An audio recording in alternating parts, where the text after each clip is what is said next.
Hi, and welcome back to 50 Shades of Blonde. I'm Missy Day. And Jill Branson. And we're back for another show. We're so excited. We have 3 guests with us today. We're going to have Michelle Hausbeck, who has a secret surprise to share. And no, she's not pregnant. And then we have... clear that up right now. Yeah. And we have Carol Ann Weber is going to be joining us, and also your friend, Tammie. Rause. Tammie Rause is going to be joining us too. I'm excited to talk to her because I saw her little post that you put on Facebook, and it sounds very interesting. Mm-hmm. So we have 3 great guests today, and we hope you stay tuned in. We are going to go back to our original format. We tried keeping everybody in-house all at the same time, but for YouTube purposes, we're going to go back to segmenting the segments. So when we take a break, we'll be coming back. So stay with us. So Jill. Uh-oh. I feel something coming. So remember last month when we talked about how it was April and everybody was feeling just a tad off and that there was something going on? I just want to say that it's May. First of all, what? And then Right. Second of all, it still feels off. It still feels off. Exactly. Yeah. So we actually have people in the studio with us. So let's do a poll. How many feel that you're still feeling a little off, even though it's another month? Oh, they're raising Yes. hands. Thank you. And I don't feel alone now. So what is that about? I don't know. I think isn't there some weird moon going on right now?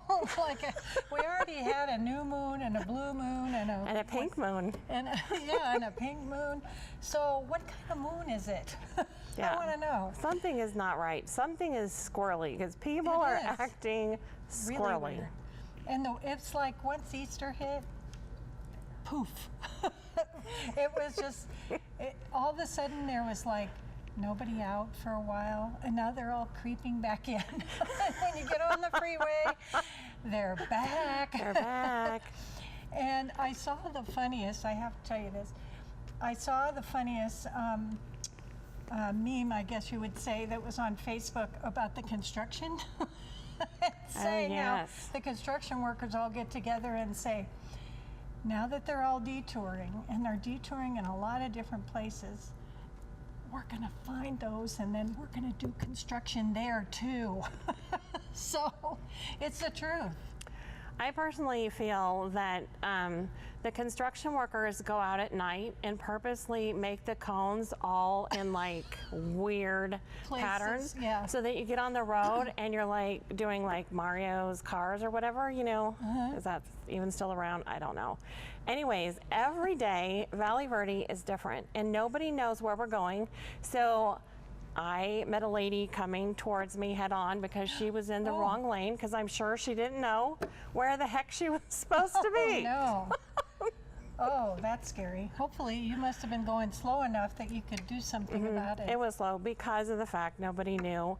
And I would think it would be like when you get on the road and there's no pavement and you're lower than everybody else. I don't know. That might be an indicator that you're in the wrong place. I'm just saying. Yeah. And the cones are on the other side of you, and they're not supposed to be there. Yeah, I know. It's And crazy. you're going to love this because I know how much you love the 215. Don't we all? They're thinking about raising the speed limit to 75. See, that just freaks me out. They're already doing 90. Yes, so now they're going to do 100. And I feel like it's because the police don't stop you at 70 or 75 now. So if they make it 75, what the heck? Then they can start pulling you over for tickets, I guess. I don't know. The highway patrol goes faster than 75. They do. They go by you and they smile and wave. So I think I need like a super duper slow lane so I can go like 70 and not be ran over. Yeah. Well, and it's the people that weave in and out too. They go over to the slow lane to pass, and you're just thinking about pulling over because you see them coming up and they decide to go around you, so it's a good thing you didn't pull over, or you'd be dead. That's right. And that's my story.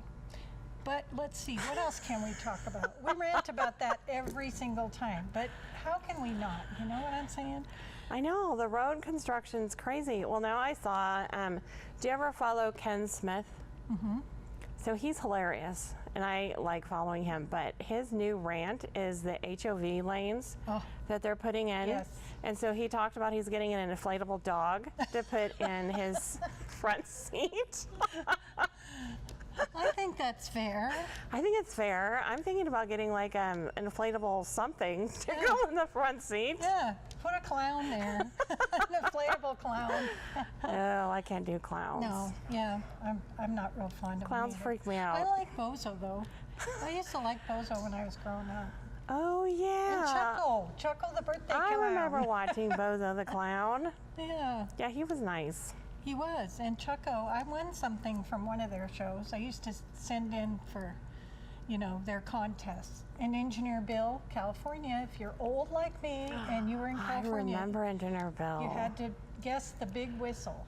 Do you remember the romper room? And Romper Room, With yes. Miss Marianne. I see you. That's Yeah, right. if you're 100 years old, you're going to remember this. Yeah. Okay, well, you can YouTube it. I'm sure it's still on. That along with Soupy Sales. Oh, yeah, Yeah, Soupy Soupy Sales. Sales. Let's go back And in White time. Fang. Okay, All so right. we have some events coming up and things, right? Yes. Okay, let's talk about yours. I have an event. Yes, you always have something. I have an event. Oh, thank you, Julia. I have a new show that's going to be following this show, Missy Day Live, sharing the heart of the city. Yay, I'm very excited. And I'm going to be highlighting celebrities that are on the strip in shows and that also are giving back to the community in a big way. I want to focus on that because I remember when we moved to Las Vegas, people said, oh, you're going to live in Las Vegas. Are you living in a hotel? Are you going to work in a casino? And trust me when I tell you there's so much more to Las Vegas than the strip. And that's what we want to focus on in sharing the heart of the city of all the things that are going on that you may not hear or know about it, which really make us proud. And I can't wait. Me too, it's going to so be much fun. And then I have the Like-Minded Luncheon, which is at Sealy at Valley High Golf Club, and that's the third Monday of every month from 12 to 2. And we bring in speakers for education that are this year have just been awesome. And some of the speakers we have joining us the rest of this year is Maite Garcia. She has a belly dancing class here. She also has a animal rescue that she just opened in Henderson. And she also is the author of a book, The Most Beautiful. It talks about her life with Prince. Leanne Tui from the movie Blind Side is going to be joining us. And so it's going to be good this year. I'm very excited. Well, I'm excited for it too. I want to be in the audience. I can then yell and Scream and carry on. scream, yes. Go, ooh. Okay, so let's talk about me now. Yeah, let's talk about you. Enough about me. Okay, I have two networking groups, one that is in Henderson and one that is in Summerlin. And the one that's in Henderson tomorrow, Nancy Gabriel's going to be speaking. And I'm really excited Yay. about that. She is an awesome speaker and always does something just outside the box that everybody just loves. You learn a lot. And that is at Craft Kitchen at 11:15. You have to, it's sold out because we can only have 20, and you have to sign up online, but you can be on a waiting list. It's on Eventbrite. And then also the one in Summerlin is this Friday. It is, let's see, hold on, my brain just went blank. It's at 8:15 in the morning, and it is with Penny? No. My mind just went blank. I will put that on our Facebook page. Anyway, it is at 8:15, goes till 10 o'clock. I usually have outside speakers that come in the first weeks of either of those, and then our members will speak at the end. The second one, the one that's in Summerlin, is at Mimi's, and that is on Charleston and Fort Apache, and it's a morning one at 8:15 a.m. And let's see, we need to talk about our new sponsor. Yay, we have a sponsor. We're so excited, and that would be Sam Peters, who owns 2 Allstate insurance companies, and this is what's so exciting, is that he is, in 2020, he's going to be running for, and my phone went blank. See, it's May. It's May. It's May, see? And I've had a lot of weird computer, phone, everything has gone weird this month. Nevada Congressional District 4. He's going to be running in 2020, and I am so excited because if you have not met Sam, you need to. He is an awesome entrepreneur. He knows so much. He has built his business so quickly, and he is somebody that he just has so much integrity and such a love for our community. So he's going to be awesome in doing that. So I can't wait. And we want to thank you, Sam, so much for being our sponsor.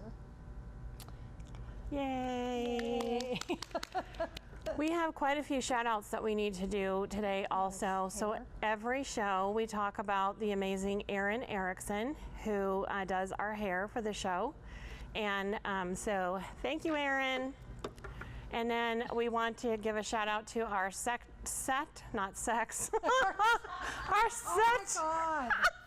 What did you say? set director, Julia Oberweis. She is sex. I don't know. Maybe she is a sex director. I don't know. But she takes care of all the behind the scenes stuff, and she's having a meltdown right now. I can see her behind the camera. And so thank you for always taking good care of us and everybody that's on the show. And thank you for Mary Griffin. Today is her birthday. Happy birthday, Mary. And she is awesome, and she represents Mary Kay Products, and she also does the makeup for our show. So thank you, Mary. And Margot, thank you very much, Margot Beverly. She is a personal stylist. She will make you look fabulous so you're camera ready from head to toe. So thank you, Margot, for doing my eye makeup today and making us all look fabulous. And am I missing somebody? No, but I remembered who's going to be on Friday at Vegas Connects. It's Patty Stewart. I don't know how I could forget it. I've only posted it on Facebook 300 times. But she is going to talk to us about self-defense. And she has been teaching a class for a very long time. And she goes out and does different speaking engagements, and she talks to like realtors who, you know, for women especially, who go out alone by themselves to show a home, or us as networkers. When we're out there and we go to places that we're not familiar with and we park in a bad parking space or something. So it's going to be great information, so I'm excited about that. Very cool. All right, everybody, so that was our first segment. I hope you're still with us because that was quite a ride all around lots of different topics. So we will be right back with our first guest, Michelle Hausbeck, who is not pregnant. Hi, and welcome back to 50 Shades of Blonde. I'm Missy Day. And Jill Branson. And with us is the beautiful Michelle Hausbeck, who is one of our favorite blondes. Yay! Yay! Hi! So she has an amazing announcement that she's going to share with us on our show. But first, I have a question for you. So, 2 dragons are dead. How do you feel about that? You brought that up.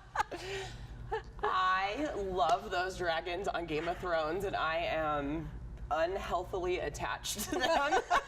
Unhealthily. I know they're not real. I just made it up. They Unhealthily. are too real. What are you talking about? Oh my gosh. I literally screamed last night and then made Doug pause the show because I had to have a moment to mourn Regal's death. Aww. A moment of silence right now. A moment of silence. So if you're not a Game of Thrones watcher, we have just like given a spoiler, so I'm sorry. We need to put in the post of this spoiler alert. For those of you the recorded and Yeah. Ooh, Right. yeah, because the Game of Thrones people, they're really kind of like a little fanatical about the whole spoiler thing. yeah. Oh yes. I saw Yes, some they posts are. about that. Pretty Yes, they upset are. people. Mm-hmm. Yeah. Yes, thanks to Michelle. My husband and I are now addicted to Game of Thrones. We were late to the party, and now it's ending, and I'm really upset.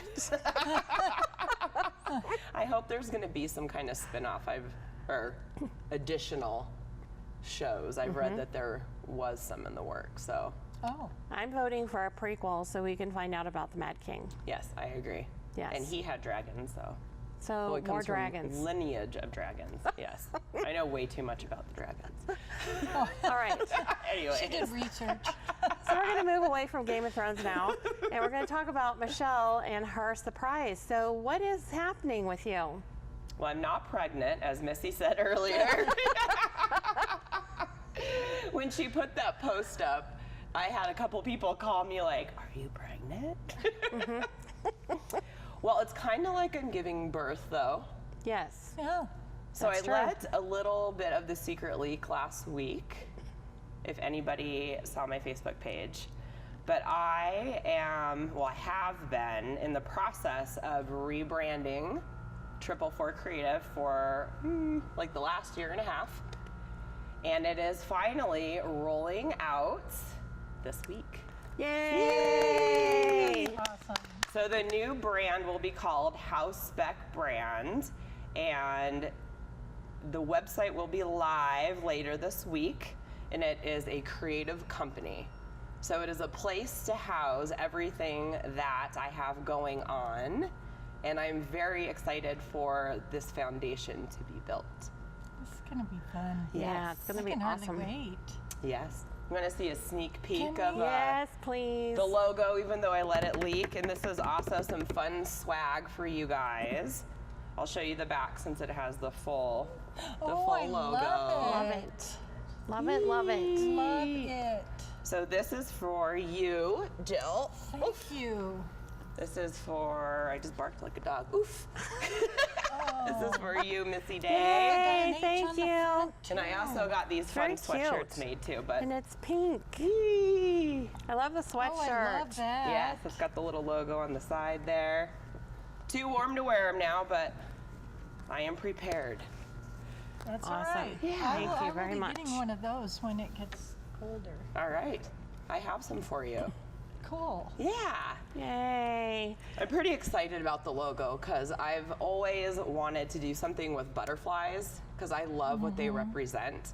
And this logo was born out of the H for the Hausbeck, the butterfly shape, and then the wings of the butterfly are actually thumbprints for brand identity.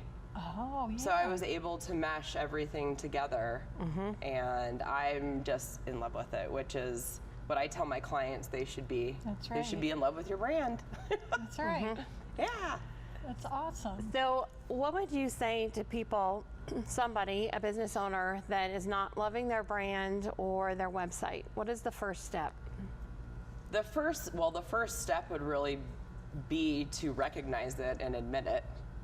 So it's hard to do because it's something you work in every single day and you're out there selling or marketing. So it's hard to admit to yourself sometimes that you're not happy with it, but it's really a detriment if you're not, because you're not talking about it in an excited way. You're not saying, yeah, go check out my website, check out my social media. You know, here's a promotional item or here's a handout. And it really stops the flow and the momentum when you're not in love with your brand. So the first step is to acknowledge it and then reach out to a professional. A professional that will ask all the right questions of why aren't you happy? You know, maybe what happened? What are you looking for? So there's a whole series of questions that you should just have a conversation with a professional first. So, let's say they wanted that professional to be you. So, how would they contact you? Well, my new email is michelle@hausbeckbrand.com. And I'll spell Hausbeck brand and put it in the comments too. Okay. So it's HAUSBECKBRAND.com. Hausbeck brand. Awesome. Yes. And I can personally testify that she is amazing at redoing brands and websites. And we just talked about this the other day. I still look at my website and my branding and I just say, wow, that's me. Yeah. I'm really awesome.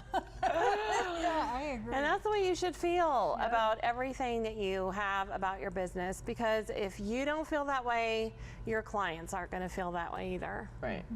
And that's one of the things I talk about with whether it's a rebrand or a brand new business is you've got to be proud of it, because that's going to translate out to your consumers, your customers, whether it's you talking about it or in your content or your marketing. When there's a disconnect between how you feel about your business, that translates out into every single thing that you do. Right. So it's really, that emotional connection to it is really important.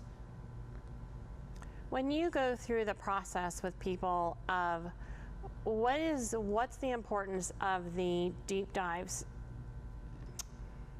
The deep dives are a series of questions that I've come up with, and it's usually 2 to 3 hours. That's the initial kind of kickoff deep dive meeting. And the importance of those is to really, truly find out the why. And it's the why of, why do you do your business? Why did you want to rebrand? Why are you starting this? Why do you want people to listen to you? What value can you add? What are your goals? What are your challenges? We talk about target audiences.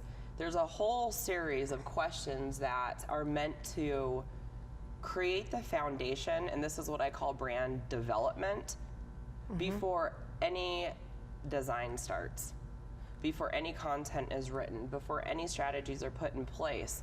You really have to dig down deep and understand why you're doing what you're doing and what are the goals, short term, long term. Are they realistic? A lot of people set goals, but they may not be realistic for what's happening right now. Right. So I partner with my clients to help us figure all this out and get a game plan together and then move into the design process. Awesome. So the first time when we were working together and she told me it was going to be like about 2 hours, I was like, what? And it went by quickly, but from that 2 hours, she went and completely redid my brand, and it represents who I am. It's beautiful. I love it. And Deborah Betts also. Her branding is amazing. Thank you. You're welcome. I love what I do. It's so rewarding to me to help the other person pull out of what's in their head and turn it into something tangible and visible or audible to make it real. Right. Because it's rolling around and you have some kind of vision, but to actually see that happen and to be able to touch it, feel it, hear it, sometimes smell it, depends on what the brand is. Is so rewarding for myself, and then to see my clients' eyes light up and just own it. It's very cool. It's very fun.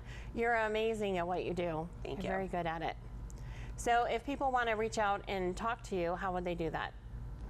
Once more, you can email me at michelle@hausbeckbrand.com.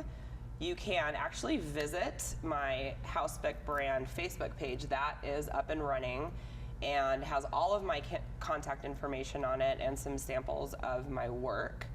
And that's where I'll be pushing out some updates too as the website becomes live, other workshops are released, kind of everything we have rolling out in the next month or so will be housed on the Facebook page, and that's facebook.com/hausbeckbrand. and you can also, if you're interested in learning more about what Michelle does, and if you'd like to work with her, you can just raise your hand in the comments for our live show that's running on our Facebook pages right now, and she will get a hold of you. So thank you so much for coming and having fun with us. And congratulations on Let's hang the Hausbeck brand. Yay! Thank you so much, you guys. Thank you. Hi, and welcome back to 50 Shades of Blonde. I'm Missy Day. And Jill Branson.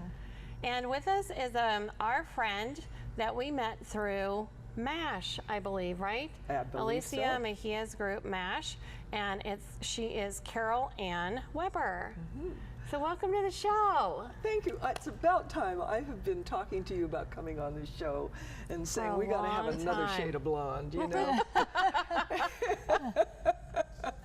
You're And you very guys- blondie today. But I noticed you Yes. got like some purple Got or some blue going on blue in going there. on, yeah. Yeah, Got the blue. lots of shades besides blonde. That's right. So thanks for having me. You're welcome. Thank you for being on. Yeah. So I remember the first time that I met you at MASH, and we were over there at Samba Latte Yes. in the Breezeway, and Carol Ann and I were talking, and so she knows all about goddesses, right? And I remember when I was growing up, and my grandmother used to ask me, "What are you?"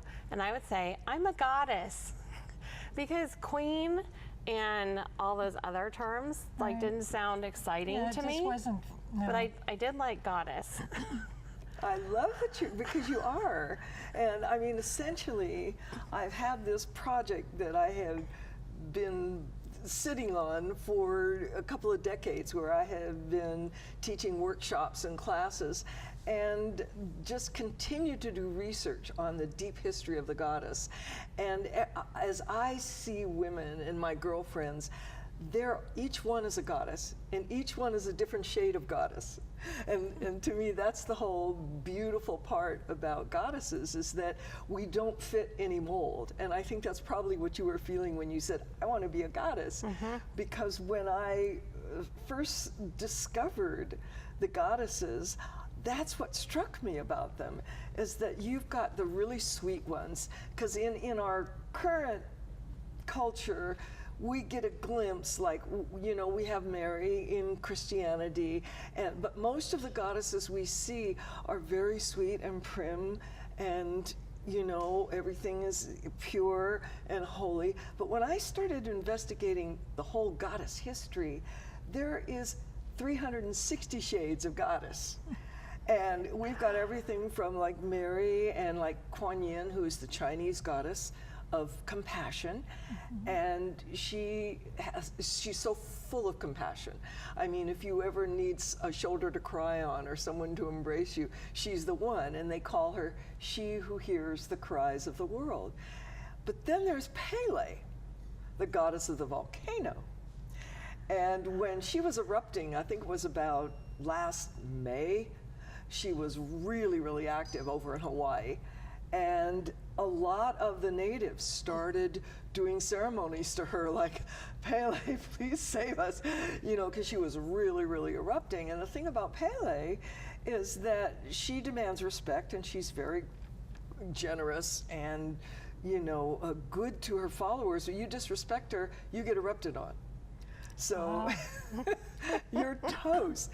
And then we have warrior goddesses who go to war. And Athena was considered a warrior goddess to the Greeks. And there are many, many other warrior goddesses. There are wild goddesses. And I was reading an article today about how, you know, perhaps all of the work that we do with our self-help is taming us too much.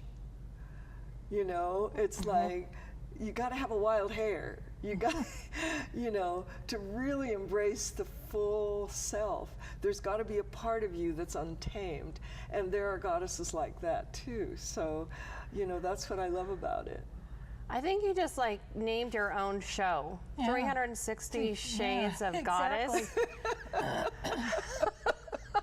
It sounds good to me because it's really true. In fact, I went to the Smith Center, I think it was a month ago, and this Egyptologist by the name of Cara Cooney wrote this book called When Women Ruled the World. And so she was doing a presentation, and the house was packed. And it was at least 40% men, which I thought was really interesting. So she started talking about this whole, what led to these women becoming pharaohs, because that's what they were. They were pharaohs. There were 6 female pharaohs in the history of Egypt. And so she tried to explain the differences between what men bring to leadership and what women bring to leadership, right? So she puts up on the big screen a day in the life of a man, and she's got these emojis, right? Oh, and there's the happy emoji, the perplexed emoji, the kind of, the wrinkly faced emoji, the laughing emoji, and you're all looking at these emojis and everyone's kind of chuckling. Now she cuts to a day in the life of a woman. The emojis are 360. The red face, the crying, the hair standing up, and then there's the happy, the overjoyed, you're laughing so hard you're crying, and the upside down head, and I mean the whole audience just fell apart. And I thought, that is the goddess. I mean, when you explore who she is the full spectrum of being female. And that's what I love about her. And I brought Tara, who is one of the calmer ones. She is the Hindu goddess of enlightenment, and she also became a Buddha. And the story behind her is that she was told if she wanted to achieve enlightenment and become a Buddha, she had to reincarnate as a man. She went, why? I'm perfectly fine the way I am. And so the story goes that she went through all these, lives until she finally, got to ascended to the level of Buddha as a female. Oh. And she's one of my favorites, but she's the calmer ones. There are some wild and she's crazy. Not wild. Yeah, she's a calmer one. I think when women, I think it's a lot of it depends on your descendants and things like that. But I remember when I saw the movie Braveheart, and I related so much to that because I was like, okay, because my family's from Scotland, and it's like I know where I came from now and why I have that wild, woolly bohemian streak. You know what I mean? Sure. And I think you need to embrace all those things about yourself and who you are. I think there's no question about it. And what I love about when I give my workshops is that I say to women, this is the other half of God. This is the divine feminine. We've certainly been well acquainted with the divine masculine, but this is the divine feminine. So when you look in the mirror, you see the divine in the mirror, and she looks like you. Mm-hmm. And I think, it's really important how women see themselves. Mm-hmm. And I'm reading this book by Melinda Gates. It just was released. It's called The Moment of Lift, How Empowering Women Changes the World. And she talks in one of the chapters about we can have all of the laws made in women's favor and gain women's rights and gain equal pay and do all these things. But until women see themselves differently from what we have been taught, none of those changes are going to happen. Mm-hmm. I agree. Mm-hmm. And so that's what I teach. Like, I see the women and I say, look in the mirror, you see a goddess there. Find who she is, and you might be surprised. Mm-hmm. There might be a part of you that is kind of wild and you never tried her out before. Like, wow, okay, maybe I'll do something totally spontaneous, something totally out of character. Uh-huh. And that part of me is me too. And so that's why I encourage women to at least explore it. Know your herstory. Because these goddesses have been around for tens and thousands of years. And there's a deep, deep history. And there's all these archaeologists are now coming out with what they have discovered in the different archaeological digs about the worship of the goddess. And one book that I highly recommend is called When God Was a Woman. And it's written by, it's actually a compilation of several archaeologists and, all these different people who studied it. But, you know, there was a time when women were worshipped as the divine. And it makes sense because the men are watching the women give birth. And so they're seeing life coming out of the woman. And so these ancient figurines that go back tens of thousands of years were figurines of the goddess. Now, as I recall, you were working on a book, Yes. right? Yes. Did you finish? I'm still working on it. Carol Ann, I that was know. like 2 years ago. I know. Because it keeps, you know, as I'm doing my teachings, I think it's just going to be, the chapters are going to be a compilation of each goddess, is what I've decided, because I have now a pantheon of about 16 that I do workshops on each one. And I thought, you know, maybe that's the best way to put the book together and just say, what aspect of you is this goddess? And what aspect in your life can this apply to? You know, so I think that's where it's going to go. Okay, I'm going to hold you to that. I know, And she I love will, it. trust me. I know she will. So Jill, did you have anything you wanted to I add? was just going to say, I think the way you're describing it is most of these women were ahead of their time. And so that is why, you know, it's so interesting to us, because now we're where they would have liked to have been, you know. Yes. So, I mean, I love hearing the stories behind it. And you will be amazed at the stories. I mean, as I kept digging into this, you know, whole tradition, these stories of the goddesses just continued to amaze me, and what a powerful impact they had on the societies they were in. And I brought this, which is, you know, an Egyptian ankh. In fact, my girlfriend brought this to me from Egypt. She's a belly dancer, and she was in Egypt. Wow. Doing belly dance intensives and stuff, and she brought this back. And the thing about the ankh is, first of all, doesn't it remind you of a certain symbol? Peace sign. Yeah, the symbol of the female. And the ankh is the symbol of life. And so the female is always associated with life and giving birth. And we have Mother Earth, who has always been, and the ancient goddess Gaia, and there's other names for her too, was her name as Mother Earth. And so even though a lot of civilization has sort of blocked out the feminine, she's still with us. Like, no one is going to say Father Earth. You know, no matter what we do, it's still going to be Mother Earth. And so, and when we find these symbols that are the symbol of woman, it is the symbol of life. And so when women start seeing themselves that way and seeing themselves as being so significant to life, that's when I think things are going to shift more towards justice for all, and more towards equality, and more for women honoring themselves and honoring each other, which is another issue that we have Right. with women. Right. Well, Carol Ann, if somebody wants to get more information and find out about their inner goddess, how can they do that? I didn't even feed you that question. That was a good one.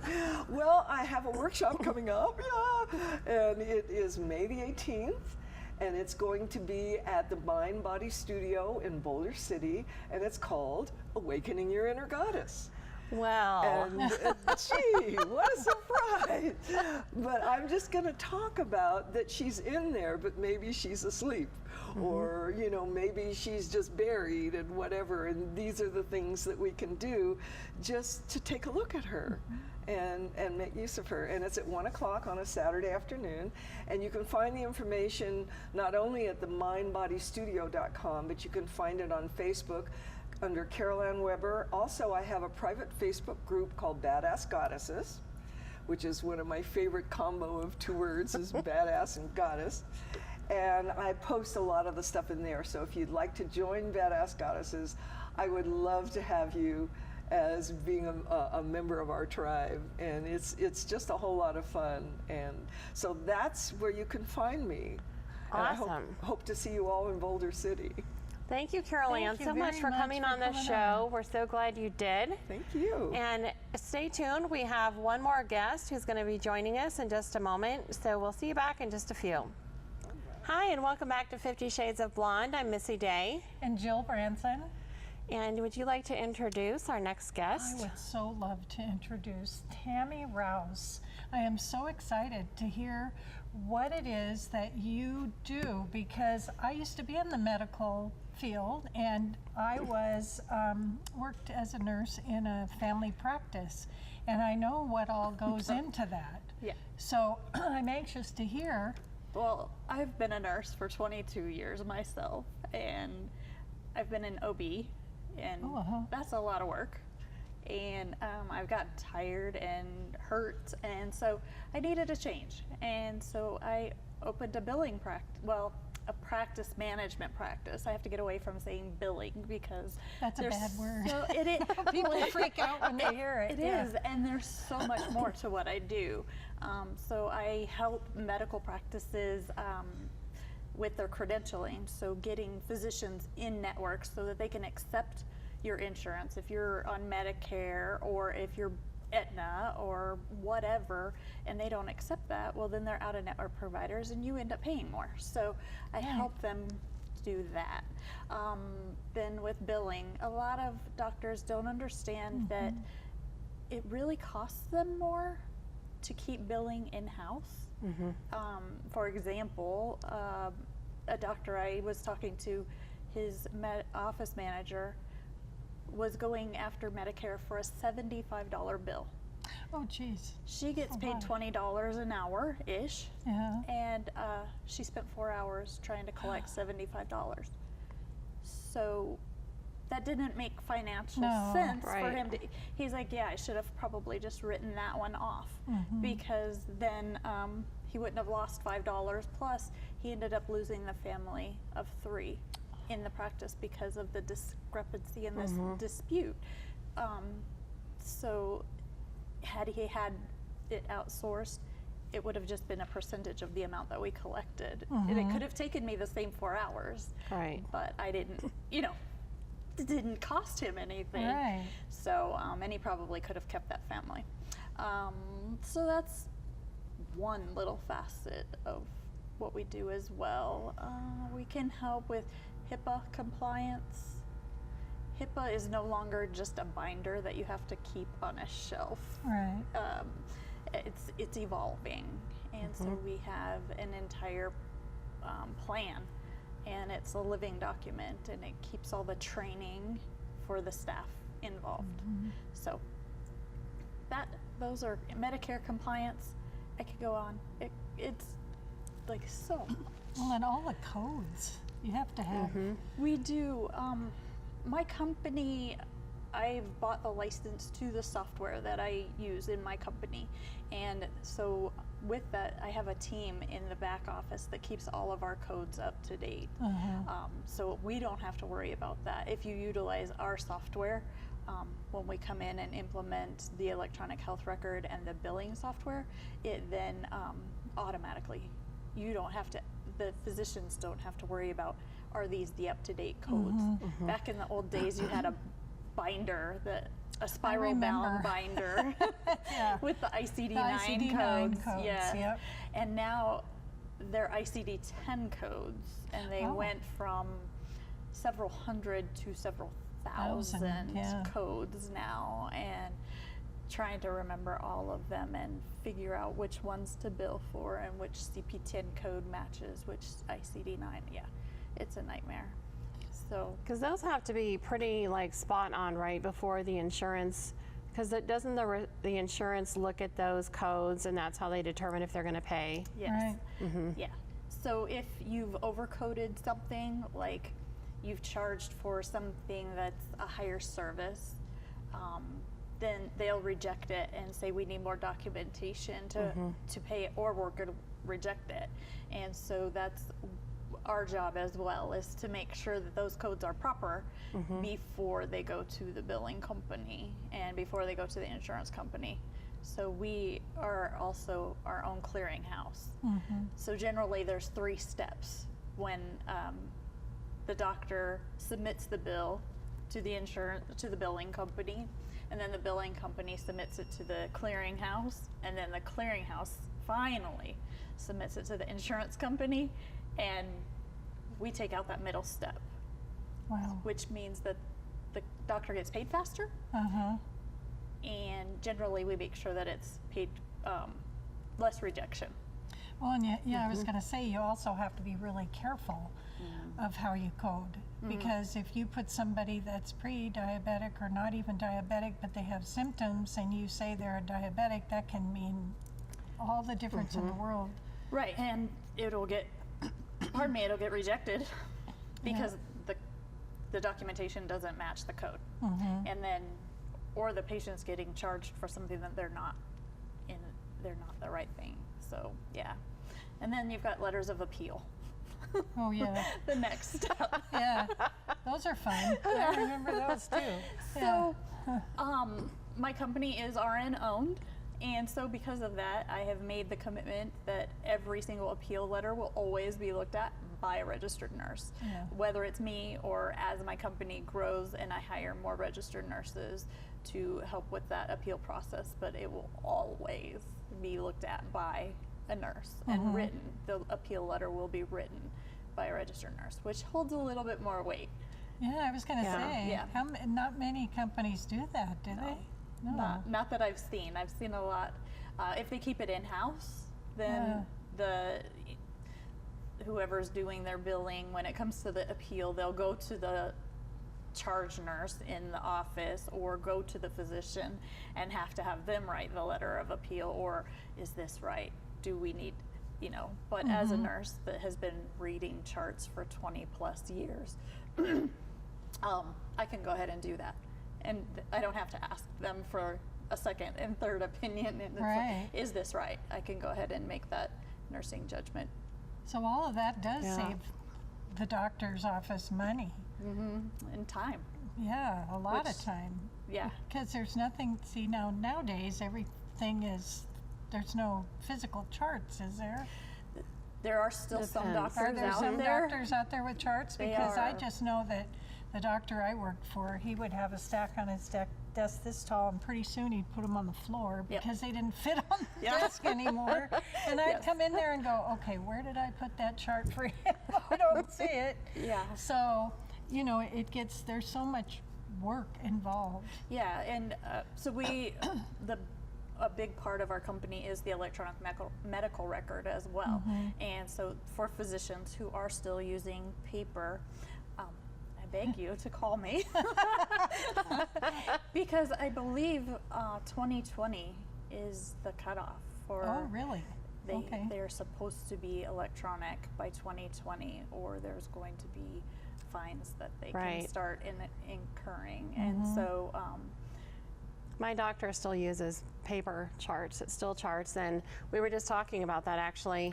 And he said, I'm going to retire in 2020 because I refuse to put my patient's him. information online. And it was like, wait, you're retiring? We've been going to him for like 26 years, and it's like, what? yeah, the older doctors are a lot more hesitant to want to go electronic because they don't want to learn computers. They don't trust computers. They think that it's going to be more work for them. And really, the system, like I said, I've been a nurse for 20 some odd years. I've worked on a lot of electronic health records over my time. And I'm putting the Tammie stamp on this one. It's easy, it's intuitive. You can chart by type text or dictation. It's developed on an iPad. I was going to say, I see that more and more now. Yeah. So, I mean, even for home health companies, I was a home health nurse in one of my many jobs. And back in the day, we had to chart every single patient on paper. It was ridiculous. I would have loved to have had an iPad and just go done. Yeah. But it will save them time once they get used to it. And ours has so many templates and is customizable to each physician the way that they want to chart. If it just takes a little bit more time on the setup end, but by the time they go live, it's whatever they want. And it's amazing. I've seen it work. And Well, and That's then cool. if they have a PA or something that's working in the office, the PA, somehow, how does that work? When, especially if there's somebody, a PA that is working under them, and do they charge this on the same it's the same platform. platform? Yeah, which is amazing because I know working in hospitals, the registration, the secretary, the lab, the nurses, the doctors, we all see a different screen. With this one, you pull it up from the time the patient walks in to the time the patient walks out. It's one platform and it's virtually the same for every view. Oh, that's awesome. So, yeah. And also, when you have the CNA or the MA coming in doing your vital signs, it's in there. The doctor doesn't have to repeat it. The history is right there. I mean, that's one of my least favorite things about going to the doctor, right? You go in, you talk to the medical assistant. Why are you here? Right. Well, Right. I'm here because blah, blah, blah, blah, blah. And then the doctor comes in, Why are you here? or the nurse comes in. Why are you here? Yep. Well, I'm here because, and then the doctor comes in. Okay, I see you're here because, why?